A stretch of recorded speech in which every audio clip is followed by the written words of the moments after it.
E a ideia aqui é a gente bater um papo, né? Dividir um pouco a experiência aí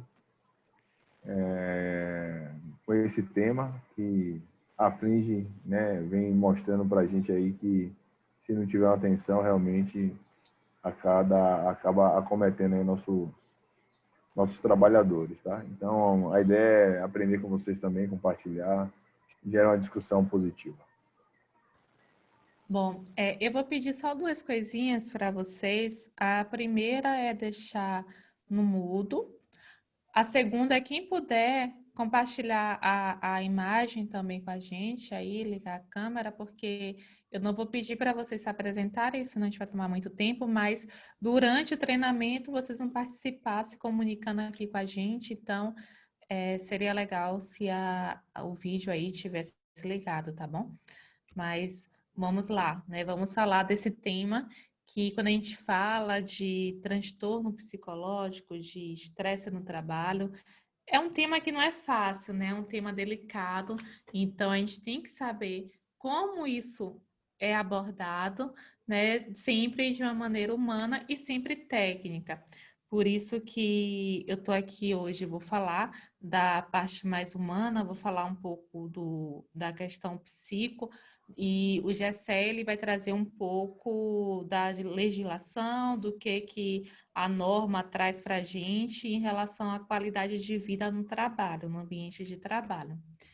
E aí, para começar, eu vou colocar essa imagem aí na tela, vocês podem observar, e a gente tem duas situações. O empregador, que está aí no seu canto esquerdo, que o empregador ele sempre vai estar visando a lucratividade, o desenvolvimento da empresa, e o funcionário, o empregado. O empregado ele vai chegar no ambiente de trabalho buscando suas conquistas pessoais, né? Talvez uma estabilidade financeira ou até mesmo apenas para pagar as suas contas diárias. E aí a gente tem medicina do trabalho e segurança do trabalho. Qual é a relação do empregador e empregado com isso? Quais são as responsabilidades? E por que que isso gera um conflito ou um confronto? Então, Jessé, você quer comentar aí com a gente, compartilhar? O que fica claro aí é que existem papéis, né? Então, quando a gente vai nas normas regulamentadoras, ele sempre cita, né? O papel do empregador e do empregado. Então, né, nós que somos da parte de segurança, a gente entende que a segurança, né, a saúde e a segurança do trabalhador não depende só, né, de uma das partes. Por mais que você pode ter um ótimo procedimento, você pode ter uma ótima análise de risco, se você não tiver, né, a compreensão, né, sobre as leis, sobre os papéis de cada um, você acaba não chegando no resultado. Então, e sempre existe essa relação aí de conflito, né? A gente fala um pouquinho aí, né, que o empregador, né, o nível de responsabilidade dele é muito maior, né, e o fluxo de caixa dele é muito maior, e o colaborador ali, né, tenta tirar também o seu sustento, a sua remuneração, e aí que gera, de fato, né, em algumas ocasiões, o conflito, né? Então, existe uma expectativa do empregador, existe uma expectativa do empregado, e muitas vezes, dentro da atividade, você tem exatamente a discordância, né? Quando a gente pensa no empregador, a gente não acha só o diretor, né? Existe também o supervisor, existe o coordenador, né? Existe o líder. Em algumas fábricas, ele é classificado com diferentes nomes. Mas muitas vezes a liderança ela quer que o empregado realize uma atividade de uma forma e muitas vezes o empregado não concorda. E aí surge o primeiro conflito, tá? E a depender desse conflito, né, dessa discordância, você gera o quê? O confronto, né? O que seria o confronto, né, no meu entendimento? Seria já o embate mesmo, que aí gera exatamente o estresse e as doenças aí que vêm ocorrendo aí no ambiente de trabalho. Toda vez que existe uma discordância e quando não existe um diálogo claro, ou melhor, o entendimento sobre as regras, aí parte para um confronto. O SESMIT, nesse papel aqui, ele age mais como um mediador, né? Ele é o profissional especializado, que conhece as leis, e ele atua tanto no empregador orientando como no empregado, né? Ele é educador, ele acaba sendo mediador aí, né, dos interesses do empregador, do empregado, claro, baseado sempre nas normas. Tá? E o SESMIT, ele vai vir através da segurança e medicina no trabalho para trazer a qualidade de vida para o colaborador no ambiente de trabalho. E como que o SESMIT ele consegue trazer essa qualidade de vida? Vocês já devem ter aprendido aí o que é um PPRA e o que é um PCMSO. Então, para trazer a qualidade de vida para o operador no ambiente de trabalho, a gente tem o PPRA, onde a gente vai conseguir identificar quais são os riscos ao qual o colaborador ele está exposto no seu ambiente de trabalho, e o PCMSO, que vai fazer a avaliação após a identificação desses riscos para poder dizer, o colaborador ele pode realizar uma atividade, por exemplo, vamos supor que a gente tenha um colaborador que seja hipertenso, que tenha obesidade, diabetes, e no PPRA dele foi identificado que existe um alto risco e que aquele colaborador poderá realizar atividade em altura, né? Através da avaliação médica, o médico vai conseguir identificar que aquela pessoa ela não tem habilidade para realizar atividade em altura. Além disso, o PCMSO ele vai trazer programas de qualidade de vida e promoção da saúde do colaborador. Então, vocês lembram aí, alguém consegue comentar quais são os riscos que a gente deve incluir no PPRA?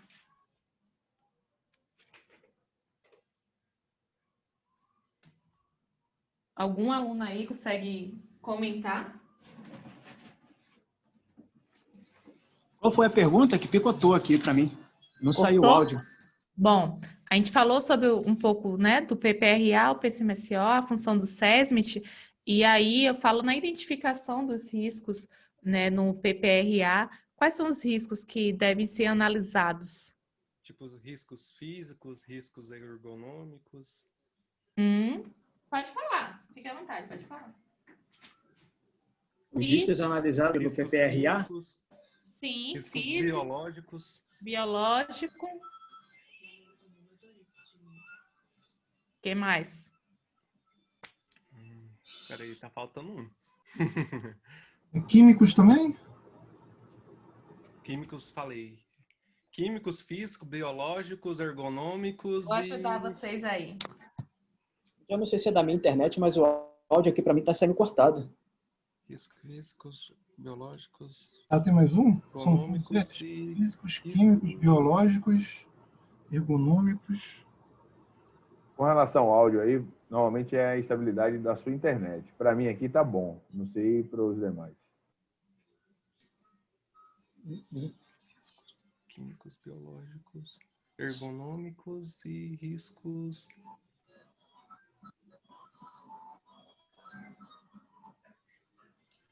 Riscos físicos. Bom, eu tentei ajudar vocês aí, eu coloquei na tela, mas é basicamente isso. O PPRA, ele vai identificar os riscos físicos ao qual o colaborador vai estar exposto, risco químico, biológico, ergonômico, e aí a gente vai descrever quais são os riscos de acidente. E o PCMSO, ele vai trazer os indicadores de saúde, exame médico, prevenção de doenças, como eu falei, promoção da saúde e programas de qualidade de vida. Então, a ideia do SESMIT é garantir que esse carinha aqui que a gente falou no início, o empregador, ele siga a legislação, garantindo que o empregado ele tenha de fato uma qualidade de vida e fazer a promoção da saúde no ambiente de trabalho. Eliminando assim os riscos, né, de acidentes no ambiente de trabalho. E aí vem uma informação muito importante. Doenças psíquicas ligadas ao trabalho já são a terceira causa de auxílio-doença. Aí eu vou fazer uma pergunta para vocês. Alguém imaginava que a terceira causa de auxílio-doença é doença através de transtornos mentais relacionados ao trabalho, como, por exemplo, depressão? Eu sabia, porque a maioria dessas doenças que dão, principalmente nas empresas de grande porte, a maioria delas, os líderes, por exemplo, eles ligam mais para a questão produtiva. Quanto mais produz, mais produtividade para eles, melhor. Aí isso gera pressão psicológica e aí afeta a cabeça dos funcionários. Às vezes as pessoas não são preparadas psicologicamente para pressões desnecessárias.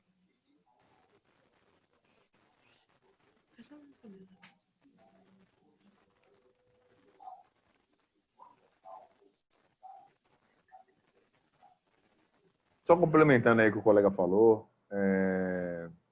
tem aumentado bastante aí as reclamações, né? Vindas do INSS, né? São as classificações, né? Vamos dizer assim, que o INSS, né? Os deméritos que o INSS dá para as empresas no que se refere a... deixar no mute aí, ó, a turma aí para poder... o ideal é que está subindo, né? Como mostra aí o índice de reclamação. Quando a gente vai analisar, em alguns casos, que aí requer realmente um profissional, foge um pouco do escopo do profissional de segurança, né? Porque a gente não tem a habilidade para avaliar, né? Se realmente tem problema, né? Isso cabe muito do médico. Mas tem vários fatores que realmente contribuem, né? Vamos dizer assim, para esse transtorno psicológico, desde, né, até a própria excesso de preciosismo, até a própria autoavaliação do colaborador. Às vezes o colaborador ele se cobra tanto, né? E aí muitas vezes quando você vai ver, a Dinora ela pode até explicar um pouco mais de detalhe. Muitas vezes você traz essa ansiedade, né? Essa necessidade de fazer a coisa com perfeccionismo, muitas vezes da sua infância, né? Da sua educação, de alguns momentos que foram passados na sua educação. E aí, quando chega no ambiente de trabalho, quando ele se depara com diferentes, né, com excesso de atividades, ele acaba gerando essa doença, entendeu? Ô, Gessé, eu acho que Dinorá deve ter caído aí a internet dela, mas ela volta daqui a pouco, né? Eu tô de olho aqui. Boa noite, gente.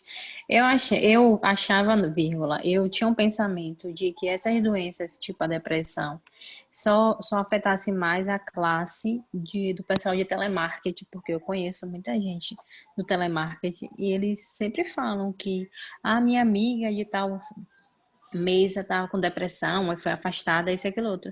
Então, eu não tinha essa dimensão ainda, esse entendimento de que afetava vários setores da forma que vocês estão falando agora. E é bem importante, né, a gente saber disso, porque a gente às vezes está em um setor e o outro Pode falar, cortou. pode falar. E o outro acaba tendo alguns problemas nos quais a gente nem imagina que seria uma provável depressão, né? Já existe uma tendência, né, muito grande aí, principalmente nesse período da pandemia, onde as pessoas começaram a ter necessidade de trabalhar home office, né? E muita gente não estava adaptada para o trabalho home office e não tinha a infraestrutura necessária. Então, é mais uma variável, entendeu? Mas independente até da pandemia, já é muito reconhecido, né, pelo INSS, né, as queixas associadas aos transtornos. E aí, quando o INSS vai até a última instância e que julga, né, entra como doença ocupacional mesmo, entendeu? E aí a empresa tem que garantir a remuneração do colaborador aí até o final da vida dele. Então, é um demérito grande, é um custo elevado, porque é um profissional que está fora da atividade, e a gente, no papel de segurança, né, tem que ter a sensibilidade de ajudar nisso, né? Porque se você também, a depender da abordagem que você faça de um colaborador desse, né, mediante um desvio, você gera também um trauma, entendeu? Então, é pressão da liderança, é pressão da segurança, é pressão, muitas vezes, que a pessoa sofre em casa. Às vezes é um problema pessoal que ele está passando e que compromete, né, a atividade dele no ambiente de trabalho. Então, realmente é algo muito complexo. Agora, eu vou pegar um gancho aí de Gessé, né, e também aí então, uma narrativa aí que deu uma cacofonia agora de Nahane, né? Uma narrativa de Nahane. Mas o complexo das... como que eu posso falar para vocês? Das ocupações, ele são muitas mesmo ocupações, né? E quando a gente vê aí um quadro desse aí, a saúde na justiça, essa é uma área específica, né? Que é a parte de fóruns, advogados, né? Essa parte de juízes, né? Então, aí é uma área trabalhista, aí são ocupações, né? E você vê ali como é que está a situação desse tipo de ocupação aí, né? Tem muito contato, né, com pessoas, tem traumas mesmo e transtornos, né? E isso não é fácil, né? Porque o complexo psicológico de uma pessoa, né? Ele é muito... a gente não pode definir, né, se o cara ele já está com isso desde o outro trabalho dele ou ele então adquiriu nessa nova ocupação, a não ser que seja através de laudos técnicos, médicos, né, que a gente possa então definir, por exemplo, eu peguei um caso, né, que foi em 1998, acho que alguns aí não tinham nascido ainda, tá? Que foi na Britânia de Curitiba, né? Nós tínhamos tínhamos ali um operador, né? Que ele passou, né, para a área de encarregado, e ele tinha tanta pressão sobre ele, e ele não sabia delegar e dar como que eu posso falar assim a palavra, desestressar, né? Que aconteceu que um dia ele entrou em parafuso dentro lá da empresa, tá? Ele entrou em parafuso, tal, o pessoal acalmou ele, e aí tudo bem, né? Deu mais um tempo, deu uns 2 meses, 3 meses, né? Ele começou a chegar bêbado, né? Ele começou a trabalhar bêbado. E aí mandaram o homem embora, né? Mandaram ele, né? Por quê? Alcoolismo, né? É uma coisa ruim e tal, etc. Né? E a gente trabalhando, né? E a gente trabalhando e tal, e daí daqui a pouco num bate-papo junto com o RH, depois de 1 ano e pouco, né? A gente ficou sabendo, né, que essa pessoa ela entrou na justiça e ela ganhou por transtornos psíquicos. E ela aprovou, a mulher dele aprovou tudo assim por diante, né, que ele não bebia. Mas ele começou a chegar em casa e, para desestressar, ele começou a beber. Aí os parentes, né, também, né, falavam, né, que ele só falava no emprego, né, e assim por diante, até, né, que tal ponto, né, que ele ganhou a causa e esse aí é um caso real, né? Esse é um caso real. Mas o técnico de segurança, né, como é que Gessé falou, nós não sabemos, né, a gente sabe, né, que a gente está entre 2 linhas tênues, né, e que a gente tem que ter um comportamento mediano, é de embaixadores ali, é do Ministério do Trabalho, mas também a gente tem que, viu, nós somos o quê? Funcionários, então, né, a gente tem que ter um diálogo próximo de RH, né, próximo de recursos humanos aí, mas também a gente não pode esquecer, né, também das leis. Mas quando uma pessoa dessa aí entra em parafuso, a gente nem imagina, viu? A gente julga assim que a pessoa, viu, é tapinel, bipolar, mas a gente não sabe o que foi que aconteceu antes, né? É por isso, Elcio, que é tão importante a psicologia hoje no trabalho. Muitas empresas têm como valor essa questão da psicologia no trabalho, para acompanhar e conseguir identificar exatamente esses fatores, porque imagine que esse colaborador, antes ele não chegava bêbado, mas provavelmente outros comportamentos dele no trabalho mudou, provavelmente ele passou ou a ficar mais desanimado, ou a chegar mais estressado.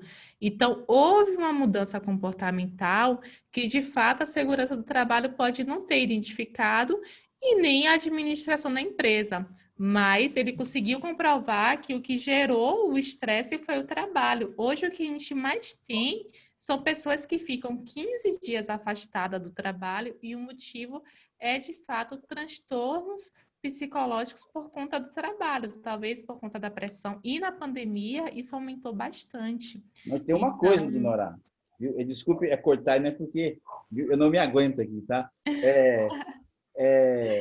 Esse lado humano, ele é, para um diretor, para um CEL, né? Para alguns, né? É nadar contra a correnteza, tá? É porque isso é contraproducente. Eles só vão ouvir quando eles verem, né, que o RH, ou mesmo a área jurídica, né, ela vai dizer que tem tantos processos lá. Viu? Aí vai gerar um valor. Aí vai gerar valor para a empresa. É aquilo que a gente mostrou no início. A empresa ela procura a lucratividade e o desenvolvimento próprio dela, né? Então, realmente, a natureza do gestor é cobrar a produção, cobrar resultado. Não tem muito esse lado humano de olhar, será que o colaborador está bem? E, às vezes, essa pressão de estar cobrando pode gerar uma motivação inicial, vai gerar um resultado inicial. Porém, com o tempo, o resultado pode ser um transtorno mental, porque o colaborador ele vai aguentar até certo momento.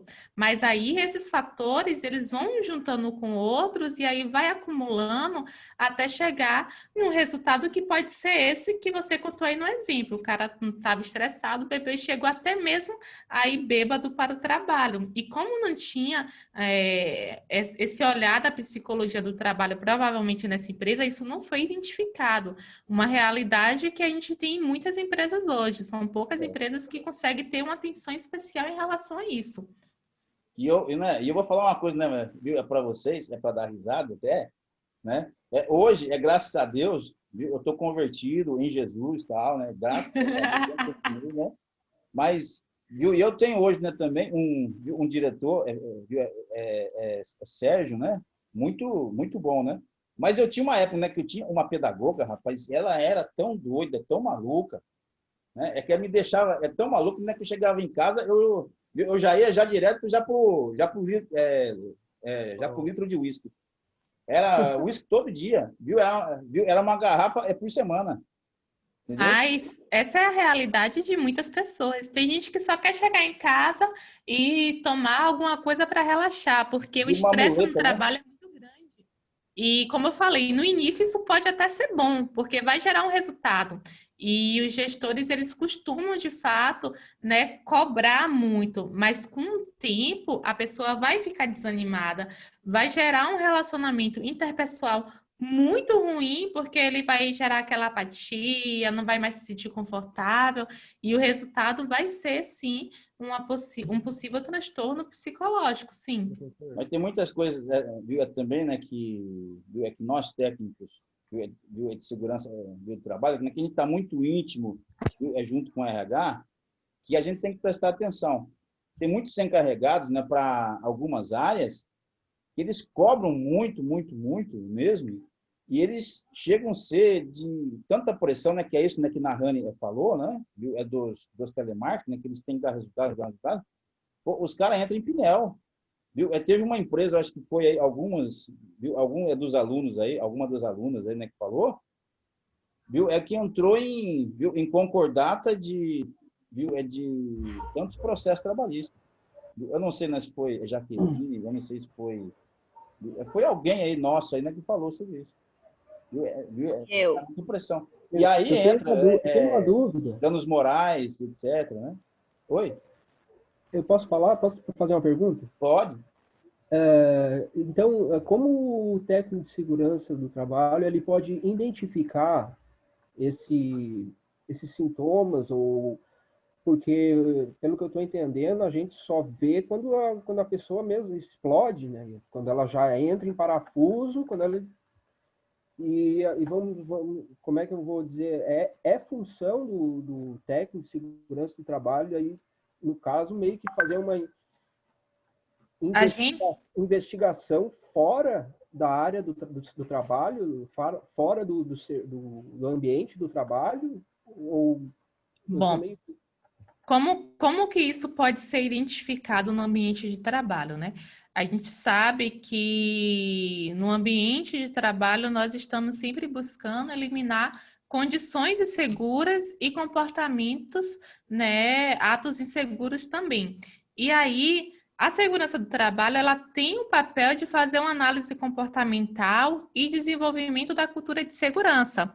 Então, você como técnico de segurança, quando estiver na empresa atuando, você vai perceber que aquele colaborador que seguia as regras, que ajudava, que era proativo, que estava sempre dando sugestões de melhoria, você vai perceber que ele já chega mais desanimado, que ele já não quer tanto ajudar, que ele já foi vencido, né, pela pressão de ter que fazer errado. E aí você vai começar a identificar que há alteração no comportamento desse colaborador. Então, como a gente faz esse desenvolvimento comportamental para a cultura de segurança, a gente consegue identificar que há algumas mudanças comportamentais nesse colaborador. Aí na tela de vocês tem sinais de alertas, né, para o... Quais são os sinais de alertas? Então, a gente percebe baixa autoestima, tensão, irritabilidade, dificuldade na concentração.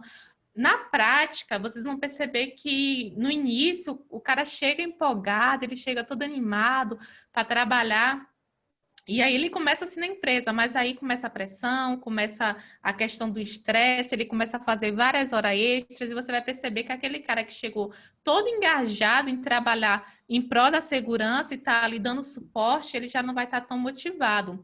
E você vai perceber também que essa baixa autoestima, que esse estresse emocional, ele gera acidentes também, porque o cara ele não vai conseguir se concentrar na atividade. Então, isso pode gerar acidente também. Um cara que não está concentrado, um cara que está irritado, ele não vai querer seguir corretamente o procedimento, a análise de risco que é feita. Então, a gente da segurança do trabalho na área, a gente consegue identificar a mudança comportamental. Por isso que a gente faz uma avaliação, como que aquele cara é? A gente começa a medir através de indicadores também, né? Como que ele é? Poxa, ele seguia uma linha que não tinha atos inseguros, mas esse cara começou a ter atos inseguros. Então, você tem que fazer uma abordagem para entender por que esse cara está começando a entender atos inseguros. A gente tem na cabeça que a segurança do trabalho está mais na área para poder punir, né? Para chegar e falar assim para o cara, ó, tu não pode fazer isso. Mas a gente tem que parar com esse olhar. Vocês que estão entrando agora, não cheguem na área com o olhar de que eu vou olhar por que ele está fazendo errado. O que ele está fazendo errado? Não é o cara que está fazendo errado. Você tem que entender por quê. Por que ele está fazendo errado? Ele não está usando o EPI? Por que ele não está usando esse EPI? Então, a gente tem que entender a causa e não julgar a pessoa. Quando você passa a entender a causa, aí vai entrar vários fatores, né? Você vai fazer lá seus porquê. Por que ele está fazendo isso e tal? E, às vezes, você até identifica que não é algo do trabalho, é algo de casa que está influenciando no trabalho. E você consegue identificar várias oportunidades de melhorias e ver que o colaborador ele realmente está tendo transtornos devido à pressão do trabalho ou não. Você vai conseguir conseguir medir isso através das suas auditorias em loco, através dos seus indicadores de segurança e do trabalho no desenvolvimento da cultura de segurança que você vai fazer na área. Entendi.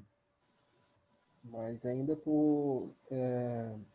quando a gente fica apenas assim analisando os sintomas, assim de longe, vamos dizer assim, vendo as mudanças, ou a gente faz uma avaliação mais pessoal, a gente pode fazer isso, por exemplo, chamar o funcionário para conversar, porque... Você pode ter um bate-papo, você pode gerar na sua empresa, né, um programa de bate-papo de segurança, ou seja, se você vê que tem um estresse muito grande, você pode fazer uma pesquisa de satisfação de segurança, onde você vai ver que o cara vai falar, poxa, eu não consigo manter a segurança por causa da pressão, eu não consigo realizar a minha atividade conforme o padrão, porque não dá tempo. E aí você começa a identificar aqueles funcionários que reclamam, você vai ver que o comportamento dele não é que nem o outro, né? Ele não está tão motivado, ele começa a reclamar porque ele está insatisfeito. Claro. Se ele está insatisfeito, alguma coisa está gerando essa insatisfação no trabalho. Então, assim, você pode gerar, sim, programas de segurança que conseguem identificar se o colaborador está tendo qualidade de vida ou não no ambiente de trabalho. A gente tem programas de segurança que o colaborador, tipo, se estressa até mesmo com EPI. Eu conheço empresas que colocam milhões de EPI no colaborador sem necessidade. Gasta Dinora, ainda, né? E aí, quando você, poxa, tira um EPI, tira um capacete, tira alguma coisa que não é necessário, mas ele usava, e aí ele gera uma qualidade de vida, né? Ele talvez ficava estressado e aí já diminui um pouco desse estresse. A segurança do trabalho consegue fazer isso, além das campanhas, né, que a gente faz em promoção da saúde. Então, a ideia da segurança do trabalho é promover a qualidade de vida. Você pode fazer uma ginástica laboral, você vai no seu ambiente de trabalho tentar promover isso. E através de programas de segurança e pesquisas, você vai conseguir filtrar quem são aquelas pessoas que estão insatisfeitas com o ambiente de trabalho. Ó, deixa eu ser aqui o advogado do diabo. Viu? Desculpa aí. Tá? Deixa eu só falar aqui. Vamos lá. O remédio e o antídoto, para nós, é sempre a argumentação técnica e dados. Então, argumentação técnica e dados, tá? Isso aí. Mas eu vou jogar aí uma lenha aí na fogueira, né, para que a gente possa, então, progredir dentro do nosso entendimento, porque pode ser uma realidade dentro da sua vida profissional um dia. Vamos lá. Quando você vai conversar demais com um funcionário, vendo isso aí, né, João, que a gente estava aqui comentando, sobre uma tendência, sobre algo assim que você está notando sobre um funcionário, nós temos que tomar cuidado, porque a nossa função é evitar que essa pessoa se machuque um dia. É a nossa função. Né? Essa é a nossa função. Né? Por quê? O técnico de segurança do trabalho é o representante do Ministério do Trabalho dentro de uma empresa. Tá? Mas tem muitas vezes que o outro lado confunde que nós somos do RH. Na verdade, a gente tem um caminho, como que eu posso falar assim? A gente anda junto com o RH.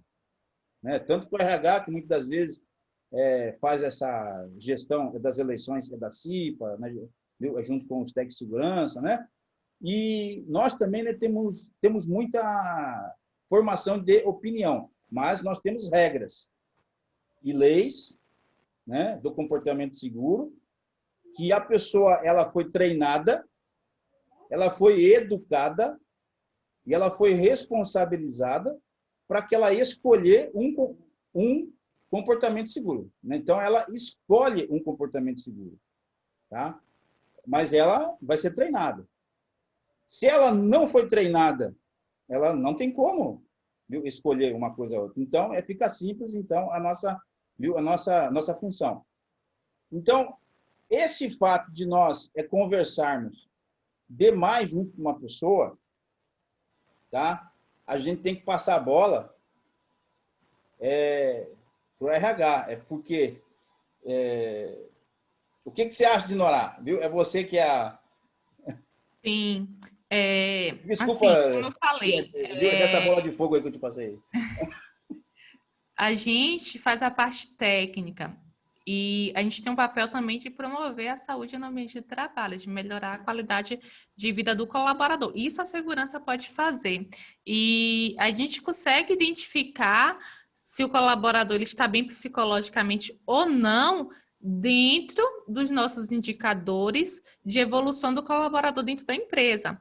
Mas ao identificar, por exemplo, que o colaborador ele não está bem, que ele está evoluindo para um comportamento ruim e que ele está mais estressado, mais tenso, mais irritado no ambiente de trabalho, chega às vezes até a passar mal, aí você precisa sim alertar o RH, porque aí ele vai tomar a medida necessária para que esse colaborador ele se desenvolva no trabalho e vai passar para a etapa de entender o que se passa com o colaborador. A gente tem empresas que disponibilizam até mesmo na própria empresa, né, um assistente social, psicólogo, para ter um momento de bate-papo com o colaborador. Então, assim, a gente faz o papel da segurança e dentro do nosso trabalho de segurança, a gente consegue identificar que o comportamento daquela pessoa está mudando. Ao identificar, a gente precisa informar ao RH que está havendo essa mudança para que ele siga com as próximas etapas. Então, assim, eu acho que o que Elcio quis trazer é que eu não posso ser invasivo, né?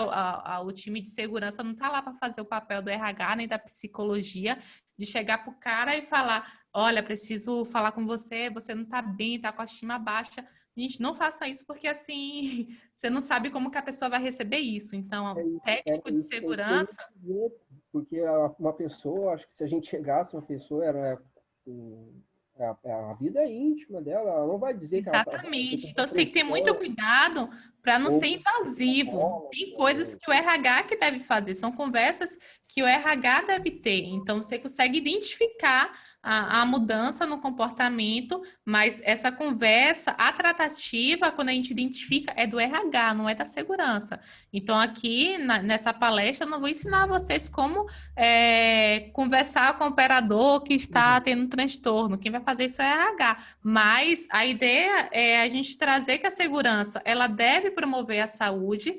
A gente tem práticas de segurança que vai trazer qualidade de vida no ambiente de trabalho. Então, por mais que seja um ambiente corrido, a gente pode melhorar esse ambiente e a gente consegue identificar alterações comportamentais do colaborador.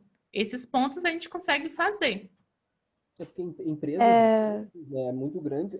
Hoje em dia, acho que vocês todos vão concordar comigo que o estresse e a depressão, tem muitas pessoas que sofrem de depressão, tomam remédios, faixa preta, mas não são assim um risco, né? Conseguem trabalhar e fazer a sua função normalmente. Então, muitos funcionários, acredito que, vamos dizer, numa empresa grande, 50% dos funcionários ou já sofreram ou sofrem algum tipo de pressão com a vida cotidiana, ou até mesmo uso de drogas, ou parou de usar drogas, ou está usando, mas não afeta no trabalho. Ou, às vezes, até mesmo pode vir a afetar. Porque, às vezes, o trabalho é a fuga, é o lugar onde o colaborador ele se sente bem, é o lugar onde o colaborador ele consegue esquecer tudo aquilo e se sentir à vontade. Então, não afeta, mas o foco aqui é o que o trabalho gera transtorno, né? Então, às vezes, tem gente realmente que está aí nessa situação, toma remédio, mas o trabalho é a fuga. Quando ele vai para o trabalho, ele esquece tudo aquilo e é um ambiente legal. Então, a ideia da segurança é fazer com que o ambiente de trabalho seja, de fato, o ambiente ideal para se trabalhar, que as pessoas se sintam à vontade, flexíveis no ambiente de trabalho.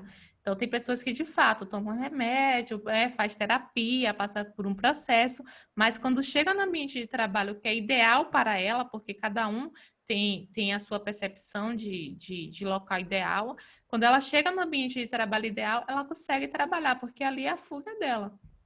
Além do mais, vale dar ênfase numa questão que eu acho que quando a gente observar que há uma mudança no funcionário, a gente deve chegar e passar isso para uma pessoa acima. E não tentar ajudar demais e acabar atrapalhando. Porque a palavra tem poder. Às vezes você acha que você está ali ajudando, acha que você vai mudar a vida da pessoa que está com depressão, que está com ansiedade, mas no final das contas, você só está atrapalhando e deixando ela mais angustiada.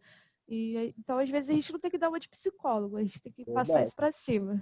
Às vezes ela quer ficar E quieta, olha, né? eu O vou falar uma assunto coisa dela, para mas a gente você, tu não vai nem ter tempo disso na área.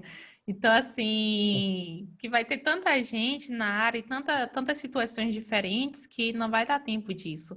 Então, ao identificar mudanças comportamentais que sejam sinais de alertas, que são esses sinais que estão aí na tela, vocês devem informar o RH para que sejam seguidas as próximas etapas. Então, o RH ele deve ser informado. Mas a gente, como segurança, a gente consegue identificar esses sinais de alerta através da mudança no comportamento, já que a gente está ali, né, observando o comportamento do colaborador. Você vai ver que aquela pessoa que era proativa vai deixar de ser. Aquela pessoa que te ajudava já não vai mais te ajudar. O cara que te atendia e fazia uma ronda de segurança com você já vai mandar você vazar, que ele está muito ocupado, está muito estressado, que não tem tempo, vai deixar de te atender. Você vai perceber que vai ter mudanças no comportamento da pessoa. E aí esses sinais, né, são alertas. Licença, tocando já que é sobre esse assunto, a aula, e a gente está no Setembro Amarelo, eu acho que 3 meses na empresa, trabalhando, e em nenhum momento a empresa tocou nesse assunto. Eles tocaram agora, por causa do Setembro Amarelo, mas foi por e-mail para pessoas apenas restritas ao computador. O pessoal da operação não fica sabendo, e geralmente o pessoal da operação, são as pessoas que mais são afetadas. E assim, nem DDS eles colocam Aí, esses avisos. a segurança, ela pode trazer sugestões para fazer junto com o RH. Então, o time de segurança pode trabalhar em uma campanha do Setembro Amarelo, tá? Você pode fazer, por exemplo, colocar algumas pessoas na entrada com placas de motivação, conte comigo, eu estou aqui, precisa conversar. Você pode botar aqueles botãozinhos para todos os funcionários. Então, a segurança pode levar a sugestão e implementar isso junto com o RH, é algo importante. Então, a segurança do trabalho pode sim levar sugestões e trabalhar nisso junto com o RH. Eu tenho vários colegas que, inclusive, implementaram agora, nesse mês, várias campanhas, né? Entrega de cartilhas na entrada, a segurança entregou cartilhas orientativas, teve um time de segurança que colocou bolas e dentro das bolas tinha frases motivacionais. E aí o pessoal ia lá e estourava a bola. Teve comunicação interna também, eu vi essa questão da comunicação interna, mas como você falou, a comunicação interna normalmente vai só para quem tem acesso ao computador. E o chão de fábrica, na maioria das vezes, não tem. Então, assim, a segurança pode sim levar sugestões, trabalhar nisso junto com o RH e implementar algumas campanhas de segurança focadas no Setembro Amarelo. Passar vídeos no WhatsApp dos colaboradores, são coisas que a gente pode fazer e levar sugestões e trabalhar nisso junto com o RH. E é muito importante a nossa participação, né, em relação a isso. Eu acho que com esse momento, com essa pandemia, as pessoas, né, estão passando por momentos difíceis, complicados, e é muito importante que as empresas lembrem que errar, né, todo mundo erra, as pessoas podem errar, ninguém precisa ser perfeito o tempo todo, e que a empresa está ali não apenas para cobrar, mas e aí, o cara precisa de ajuda? Né, nós estamos aqui. Então, a gente, como segurança, pode levar essa sugestão e trabalhar nisso junto com o RH, implementar. Tá? Conheço vários técnicos de segurança, inclusive a maioria que eu conheço esse mês implementou o Setembro Amarelo junto com o RH. Então, a gente pode fazer trabalho de promoção da saúde junto com o RH. Não é nem pode, a gente deve fazer. A gente deve trabalhar nisso junto com o RH. Então, pega sugestões, leva e o RH aprova, mas eu vi várias ações, diversas, vi várias ações em relação ao Setembro Amarelo. Triste que nossa empresa não teve, mas assim, já leva a sugestão para o RH. O setembro ainda não acabou, né? Então, tu já leva lá, fala, bora, que tal? Vocês não fizeram nada, eu acho interessante, tal, tô fazendo um curso técnico de segurança e acho que seria interessante a gente colocar alguma coisa, ou leva para o seu time de segurança lá da sua empresa, acho que é interessante. São ótimas ideias, até Inclusive, porque... se você precisar, no final você pode me pedir, eu tenho alguns materiais disponíveis, você pode levar lá para a tua empresa e sugerir, tá? E por ironia, assim, sabe? Essa semana aconteceu de uma das funcionárias ter sido vítima de feminicídio em casa e o seu marido, após matar ela, se matou. E, tipo assim, ninguém percebeu que ela estava passando por problemas em casa. Tipo, não é possível que nada ela não tenha aparentado nenhuma mudança, entendeu? Se ela estava passando por algum tipo de dificuldade em casa, sabe? Se ela estava precisando de alguma ajuda, ninguém percebeu. E a gente está em setembro. Eles fizeram esse pequeno aviso, né? Comunicado por e-mail, mas só isso que fizeram. E essa semana ocorreu esse acidente lá com uma funcionária que trabalhava há 4 anos na empresa, de ter sido vítima de feminicídio e o esposo dela ter se suicidado logo em seguida. É triste, é uma realidade e, assim, a gente vê também como que é a cultura da empresa, né? Será que o supervisor direto, né, um líder, ele tem um papel de identificar esses pontos, não é só a segurança do trabalho, mas o líder, ele tem que analisar se o funcionário está bem ou não. Será que não teve nenhum sinal? Então, mas será que tem tempo para isso na sua empresa? Será que o pessoal se olha? Ou será que existe, né, essa comunicação? Porque a gente tem muita empresa que existe muita falta de comunicação, a falha é muito grande. E de fato, não tem essa questão humana, né? A gente não consegue identificar esses pontos. Por isso que, para a gente manter um ambiente de trabalho com qualidade, a gente vai ter que mudar também a cultura da liderança, porque às vezes o próprio líder ele não consegue identificar se o funcionário ele está bem ou não. Exatamente, é uma empresa de grande porte e, assim, a humanidade zero. É uma questão cultural, né? Eu acho também o seguinte, né, que aí é uma questão também das empresas, elas darem esse certo suporte aos encarregados e staff, né, sobre esse tipo de treinamento, sobre comportamento até, né, e muitas das empresas não dão essa condição, né? E não tem uma capacitação, né? Nem a própria liderança, os próprios staffs, eles não são treinados para isso. Eles são treinados apenas para cobrar. E é, de fato, essa questão cultural. Tem empresa que não tem a cultura de treinamento, é executar, executar, executar. E a consequência, né, são colaboradores estressados que vão executar para alcançar o seu objetivo. A gente viu lá na foto, o cara vai lá para poder alcançar o salário, para manter a estabilidade financeira, mas ele não está feliz. E com o tempo, isso pode gerar consequências graves e aí talvez afastamento de colaboradores pela questão emocional, né? Instabilidade emocional. Professor? Hoje você tem 3 professores. Pode escolher, qual que é um deles? Elcio. Eu?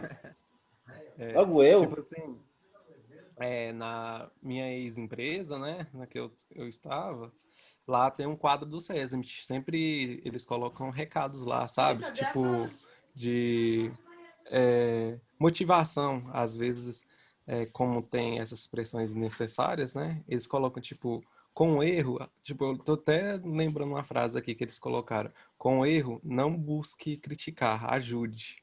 Tipo, já no SESMIT lá, eles colocam essas anotações num quadro que fica já na entrada dos funcionários lá.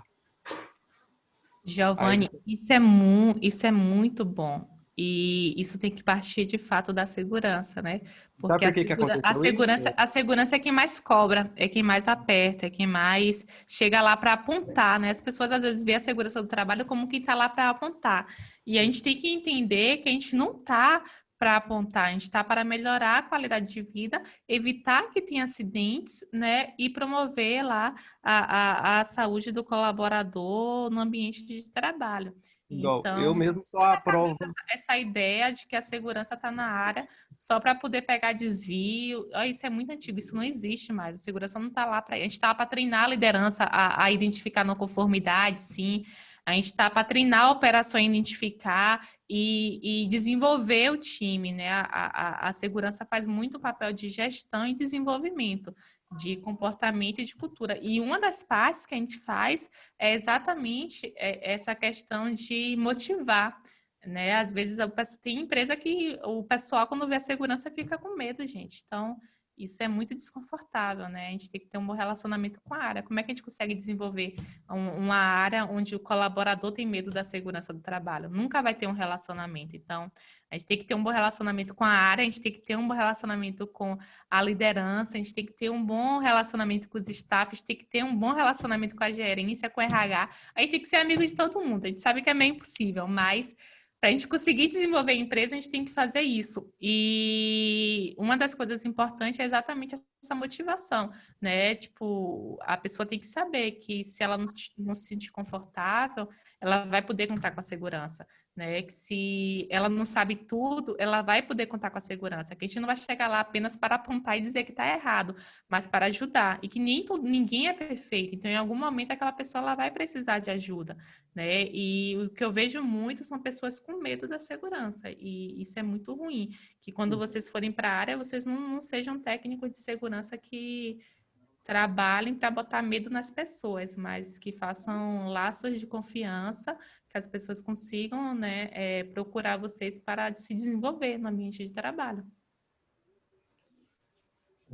E eu já, como eu trabalhei na área de produção, né, eu já vivenciei muito essa parte de pressão. E é igual você falou mesmo, tipo, você entra motivado, com vontade de trabalhar, né, primeiro serviço e tal, entra numa empresa grande, aí você quer fazer as coisas rápido, você tenta ser curioso para você mostrar, ser proativo, né? É pegar tudo de vez para fazer. Isso mesmo, aí você começa a fazer as coisas, mas aí começa aquela pressão que toda empresa tem, as empresas grandes têm, né? Pressão de fazer, produzir, aí aquelas pressões desnecessárias, o que acontece? A pessoa vai se desmotivando, é tipo igual eu tô reverenciando a mim, falando de mim.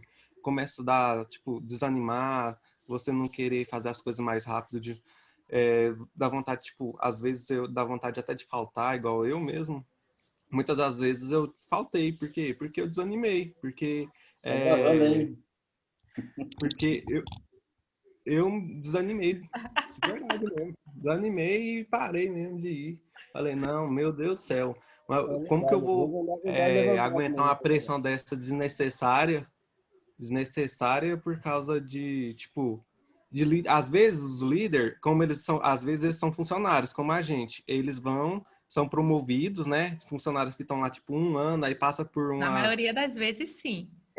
Eles passam por como que eu posso falar? Uma entrevista com o coordenador de produção. O coordenador escolhe um, e nessa escolha, às vezes, o líder quer mostrar serviço. Então, ele mostra o serviço, mas começa a colocar pressão desnecessária em cima dos funcionários. E, tipo, aconteceu lá, a menina lá entrou em depressão profunda. Hoje ela está encostada, né, pelo INSS. Até hoje, ela já tem 1 ano que ela está encostada. Aí ela voltou, tipo assim, recuperada, mas, tipo, dizendo a ela, né? Mas passou um tempo, ela começou a desenvolver, passar mal lá dentro da produção. Aí a Tec Segurança foi fazer uma análise, né? E ela foi lá procurar para ver e tal, foi e chamou ela para conversar, porque ela já sabia da situação dela, né? Então viu que ela estava sofrendo pressões de novo e tipo assim, a Tec Segurança disse que certamente a depressão dela aconteceu devido a essas pressões necessárias, tipo pressões mesmo, né? Tipo, ao longo do tempo, talvez ela não era psicologicamente, não dava conta de trabalhar essas pressões, né? Igual eu não consegui, eu mesmo comecei a faltar. Aí... Sabia que tem gente que vai dormir pedindo para acordar doente só para não ir trabalhar no outro dia? Isso, nossa, era eu. Era eu. Falava, nossa, amanhã tomara que eu acorde com a gripe, fica uns 3 dias de atestado. Mas é a realidade. Carlos, quer falar? Sim, essas coisas de depressão é complicado. Eu já tive depressão, graças a Deus não tenho mais, né? Mas passei um momento bem complicado, né? Eu acho que tem grandes problemas aí de funcionários aí como eu, como muita gente, que às vezes a gente tem chefe chato, né? Que só fica cobrando, tratando mal a gente. E aí E aí a gente acaba tendo que fazer isso que a Dinorá falou, né? Tem que fazer terapia, fazer coisas desse tipo. Mas não é complicado, né? Eu até como o Giovanni estava falando aí, né? O Giovanni até falou assim, mas eu fico desanimado, né? Não dá nem vontade de ir para o trabalho. Eu até procuro agir de outra forma, né? Sempre quando eu fico desanimado, eu procuro ficar animado, porque eu penso assim, não, tudo bem, estou desanimado, tipo, eu posso não estar gostando do trabalho, mas eu tenho que trabalhar. Então vamos trabalhar, vamos fazer as coisas, procurar estar animado. Às vezes tem que fazer um esforço para deixar um sorriso no rosto, né? Para não transparecer que você está chateado, que você está com raiva de alguém, né? Você não está legal, tem que fingir que está tudo bem, né? E eu, assim, por mim mesmo, né? Por exemplo, tem gente, às vezes até que já falou para mim, falou assim, não, você tem que procurar fazer amizade no trabalho. Não, tudo bem, procurar fazer amizade no trabalho.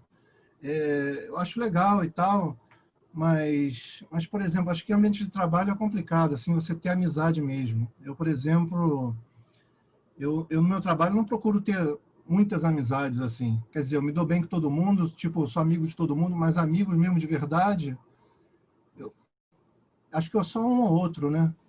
Sim, é uma opção sua, né? O importante é que você mantenha um bom relacionamento interpessoal, Sim, né? Então, eu me dou bem com todo mundo, entendeu? Eu trabalho isso é certinho. importante. Você não precisa se tornar amigo das pessoas no ambiente de trabalho. Você precisa ter um bom relacionamento interpessoal. Você está certo, né? Eu faço. Hein, Carlos, deixa eu falar uma coisa aqui para você. Viu? Tem uns que você suporta e outros você convive. Tem uns que eu convivo. Os que eu não suporto, que não tem necessidade de falar, eu só falo bom dia, boa tarde, oi, tudo bem, mais nada, né? Não tem. Mas eu não fico arrumando confusão, não fico xingando, nem fazendo nada, né? Fico tipo na minha, numa boa. Mas eu falo só para concluir esse tipo de coisa. Eu estou falando, tipo, eu não posso criar essa coisa de querer ter muita amizade no ambiente de trabalho, porque eu acho que a coisa mais chata assim do ambiente de trabalho é que o pessoal é muito fofoqueiro, sabe? Verdade. Que você tipo, parece que vem gente querendo pescar informação da sua vida, falando onde é que você mora. Isso é em todo ambiente de trabalho, viu, Carlos? Você está doente por quê? Ai, mas eu também estou me sentindo mal. Aí quer Por saber... isso que... Isso é muito chato, eu não gosto nada disso. Eu não gosto dessas coisas assim, não. E eu também não sou o X9. Tem que ficar passando informação para meu chefe, para o meu superior. Cada um tem que pagar pelos seus erros, eu não vou ficar... A empresa está vendo, tem câmera aí, está vendo que tudo está acontecendo, eu não vou ficar até queimando tipo meu filme, entendeu? Procuro ter um relacionamento legal com todo mundo.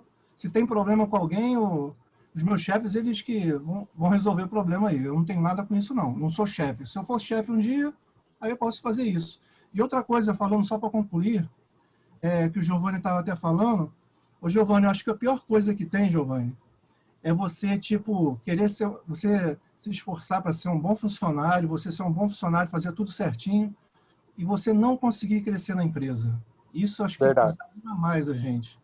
Isso às vezes acontece quando, por exemplo, que nem no meu caso, né, tem um estudo maior, e quando, por exemplo, o chefe da gente tem menos estudo que a gente, né? Então parece que ele não quer que você ganhe promoção, né?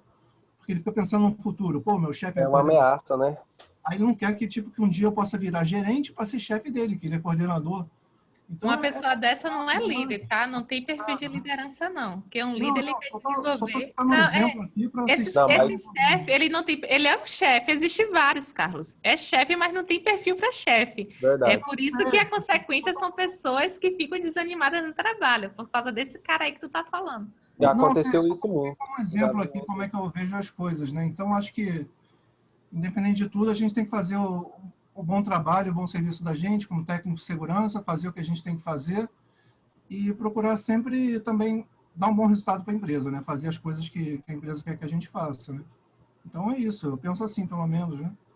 Isso é o que mais tem nas empresas mesmo, Carlos. Eu já vivenciei isso muito, essas coisas tipo de líder com medo de... Tipo, como uma pessoa, às vezes, até... ela tem um perfil de liderança. Tipo assim, mesmo que ela não é líder, ela no ambiente de trabalho ali, na produção ali, ela organiza as coisas, ela faz muitas coisas, tipo, como se fosse um líder, entende? Aí, às vezes, o líder mesmo vê aquilo, vê que às vezes até faz melhor que ele, ele se sente ameaçado com isso. Aí o que ele faz? Ele aumenta a pressão, e aí você sabe, aí os funcionários que... Agora também. Sim, eu sei, eu também procuro agir assim como líder, né? Tentando animar meus colegas de trabalho, conversando com eles, fazer as coisas. Pouco tempo atrás, por exemplo, um colega meu de trabalho, eu soube que acabou se matando.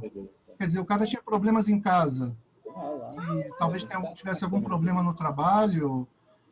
Aí o cara não, pô, ele acabou se matando. Eu fiquei chateado porque eu queria ter conversado com ele para evitar que ele fizesse isso, né? E, pô, eu fiquei assim um pouco meio sem rumo, né? Mas graças a Deus já consegui vencer isso, né? Superar essa perda desse meu amigo aí, meu colega de trabalho. Complicado. Eu fico pensando, né, também, né, sobre o seguinte, né? Se eu posso falar aqui um pouquinho. Eu acho que a gente poderia contribuir para a empresa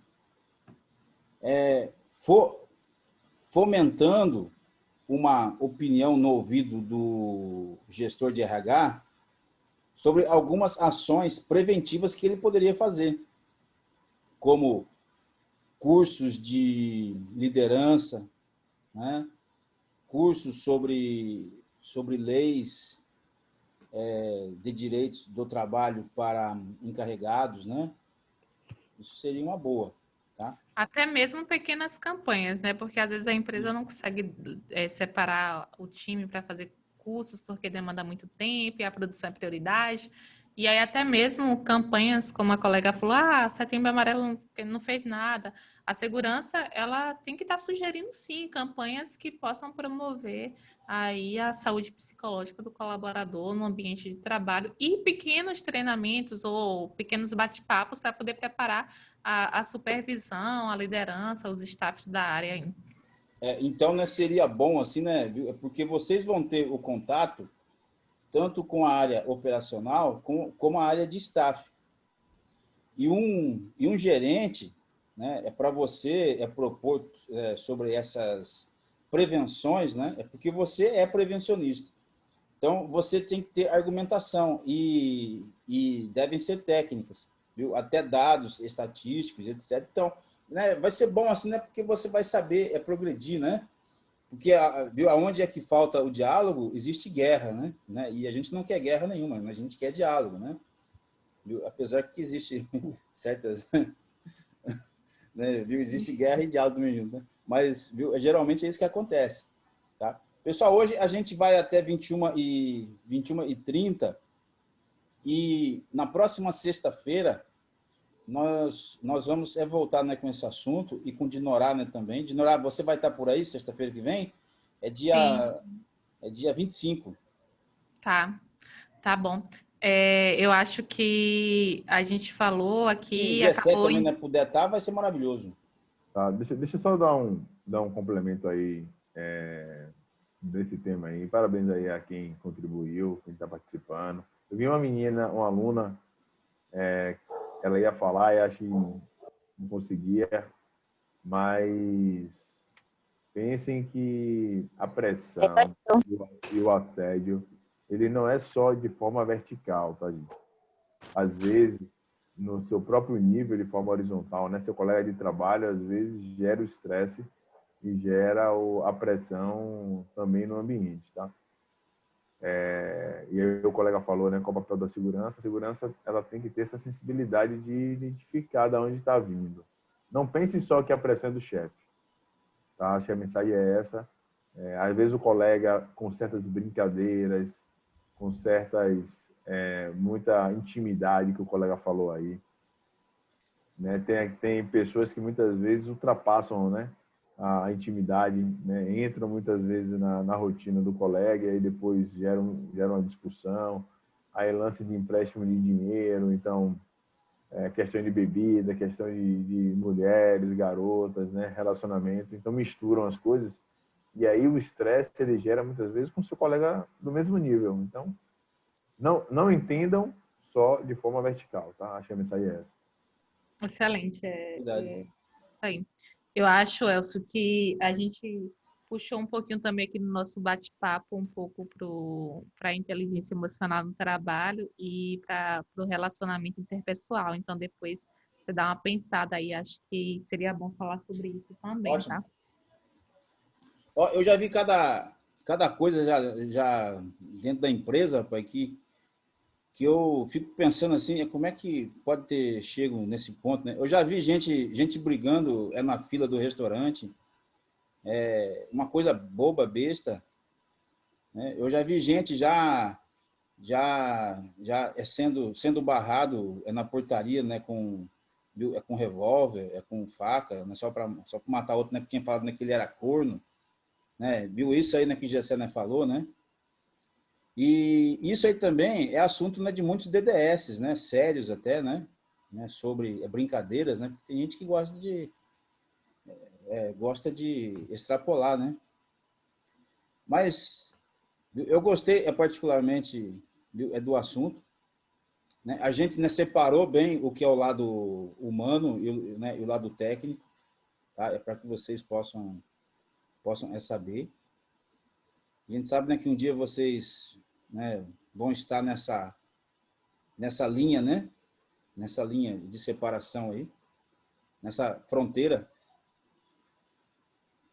Então, tem muitas coisas assim que vocês vão ter que aprender, viu? Com o tempo, a experiência, né? Quando vocês, né, chegarem lá, aí vocês vão lembrar desta etapa teórica aí, das palavras de Gessé, de Norá, de Edson, de Elcio, né? E você pode ser muito melhor do que nós. Então, né, vai depender mesmo da experiência, né? De você, né, pegar novas metodologias, né? Novos conhecimentos, né? E isso aí vai acontecer com a sua vida. Isso aí é com certeza, né? É só não parar de estudar, porque daí você vai ter uma outra condição de você crescer. Bom, então vamos então? Então vamos jantar? Beleza? Agora vocês podem sextar. Sexta. E eu vou encerrar ali a gravação, tal. Eu vou renderizar e vou colocar no nosso grupo. Vou mandar lá para Dinorá e Dinorá manda lá para a Gessé também.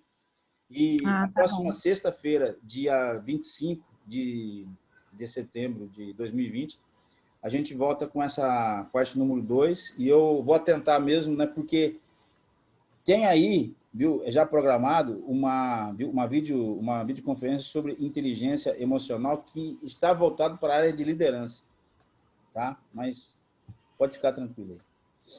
Bom, vamos então, né, fazer então a chamada aqui. Carlos está aí triste hoje, né, porque o Flamengo dele perdeu. Nem fala, hein? Não fala isso, cara. Nem fala, que é Domenech lá. Domeneca. Viu? Isso já é danos morais? Não, né? Pelo amor de Deus. Dinorá, muito obrigado, Dinorá. Giovanni. Larissa. João. Caroline, Jackson, Renato. Estou aqui. Danilo e Rafael. Só que tem uma ali em cima ali, rapaz, que eu não me... é Jaqueline. Jaqueline, você já está preparada aí? Você vai sair? Você vai em algum baile? Não, porque... Nossa, tá toda aí, ó. Tudo chique aí. Nada, brincadeira. Não dá, não. É brincadeira, pô. Ai, irmão. Valeu, pessoal. Boa noite para vocês aí. Se cuidem. Boa noite. Boa noite. Deus abençoe todos nós aí. Um abraço. Um abraço. Até sexta-feira. Até. Boa noite. Tchau, tchau.